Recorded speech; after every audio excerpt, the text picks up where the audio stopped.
हजारो प्रवाशांना घेऊन पुलावरून धडधड करत जात होती आणि तितक्यात पुलाचा पाया खचला. काळजाचा ठोका चुकवणारा व्हिडिओ होतोय व्हायरल. देशभरात पाण्याने हाहाकार माजविला आहे. हिमाचल प्रदेश आणि उत्तराखंड मध्ये तर अतिवृष्टीमुळे आलेल्या पुरामुळे मोठ्या प्रमाणात नुकसान झाले आहे.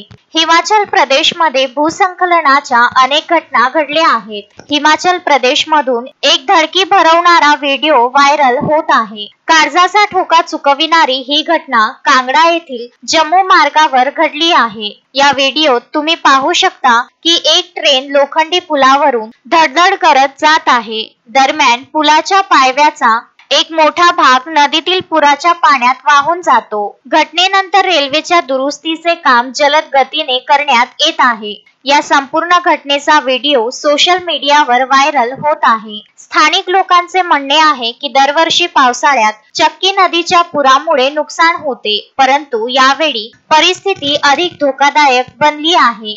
विमानतळ, रस्ता वाहून जाणे आणि रेल्वे पुलाखाली माती सरकणे हा प्रशासनासाठी एक गंभीर इशारा आहे. गावकऱ्यांचे म्हणणे आहे की जर पुलाचे वेळीच संरक्षण करण्यासाठी पावले उचलली गेली नाहीत तर येत्या काळात वाहतुकीवर पूर्णपणे परिणाम होऊ शकतो. Bureau report, Himachal Pradesh.